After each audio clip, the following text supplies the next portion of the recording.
What is up, everyone? JD here. I hope you're all doing well today. Today I'm excited to be bringing you a new knife unboxing. Really excited about this one because I think it's going to be an excellent competition for a knife that I have really enjoyed since picking up. That was a new release for 2022. Having said that, you already know what it is because it's in the description, but it's still fun to enjoy the unboxing experience. Am I right? I do the same thing. I check out other channels for stuff that I can't afford or probably could never afford, just because it's a lot of fun to see it, hear them talk about it, and experience it through them.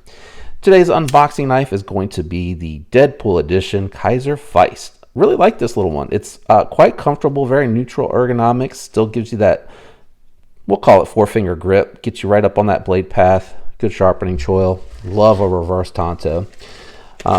And I carry it as a companion carry. I'm actually carrying this today as my primary, but I do enjoy carrying the Kizer as a companion to that. And I also thought it would just be kind of appropriate considering this is a Kizer. I feel like I have the worst climatic entrances, or whatever you want to call them, intros. But I have fun doing it, so I guess that's all that matters.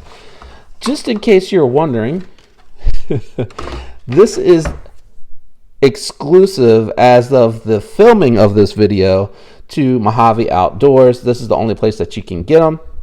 They are currently out of stock, but I got an email notification last night that more of this particular model or iteration of the model will be coming back with 2 other color combinations. So by now, if you haven't figured it out, or if you missed it in the intro and you just wanted to be surprised, this is the Kizer Original. So we're going to move all this stuff out of here. And it is an aluminum scale button lock. So it's kind of similar to the ProTech Malibu in that it has the aluminum handles. It's very small, a smaller EDC like my Civivi Altus, which I really do like a lot. And I picked up the Altus with the wood handles, but let's give it a flip.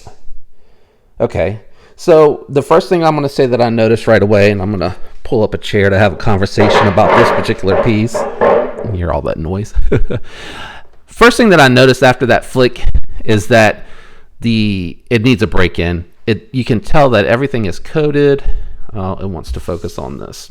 Sorry, Mojave. That's where you can go to get your exclusive, though. The coating on here is probably thick and probably needs to be broken in. It's pretty fall shut, though. I will say they do a really good job tuning their bearings. Yeah, it's really stiff. It is not as smooth out of the box as the Altus was. It has a pretty good, it's very... Yeah, the detent's a lot softer than the Altus out of the box. Blade came centered, nice thin stock. I like the fact that it has minimal branding. What is this here? Looks like you get the Kizer X Mojave. What do I have here? Number 34? I got number 34 out of however many. I don't know how many they are. 154 cm, which I do love about their blade steel. Ooh, the grind is a little bit thicker feeling than the Altus, but this is just the unboxing. So if you're tuning in and you're kind of wondering, like, what the heck is this guy doing? I can't really give you a true blue experience of a knife just from unboxing it and handling it for 5 minutes or however long the video is going to end up being. I really do just like to share the unboxing experience and talk about what I'm seeing right out of the box, so kind of a first impressions. Then I like to carry it for a while. In this particular instance, I want to carry it and then probably companion carry the Altus to get a feel of the difference between the two. And I will tell you one thing I can say. The Kogent has a good flipper tab for a button lock. It works well. I don't love the shape, but I love the ergonomics and I love the size. What I'm finding is that I don't like that one as much as the ProTech. The ProTech is tuned very differently. It is very fall shut, which this one is very fall shut. And you really have to give it the gas, because if you don't give it the gas, I don't know that it would deploy. You know what I'm saying? Like, I feel like I tried to drag that too slow. I guess that's a really light flick. I'm trying to go as light as I can. If I push into it, I can stop it. It just doesn't feel like it's as strong of a spring in the lock. So I'm not sure, and I will be doing a comparison. I feel like the Altus just has better deployment. What I was going to say is that at this size, I think it was wise for both manufacturers to go with the thumb studs. I feel like a flipper tab at this size takes away from the fact that you're making something this small, this compact, this EDC friendly, and then throwing a flipper tab on it. And I like the fact that you have, you know, a little bit of fidgetability here with the thumb studs and the reverse flick. But I can tell you, because the detent's so light, you see my hand skip. You see on the I'm trying to slow roll it on the Altus, and you got to I have to think about it. That's crazy. On the Altus, I can do that slow roll with no issue. It has so much detent strength or spring strength in the push button or the button lock that it actually, what is that? Okay, it was a little bit, oh, I knocked the tripod, I'm sorry. It was a little bit of packing foam, I guess.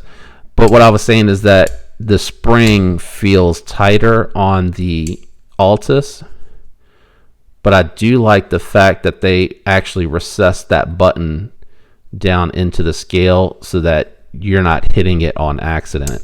And you can use this like the button lock Elementum, like the Altus, like the Cogent. You can do this with all of the buttons, that I have, with the exception of, I think, the Smock from Spyderco. I have a really hard time with that one because it is more of a compression lock with a button on it.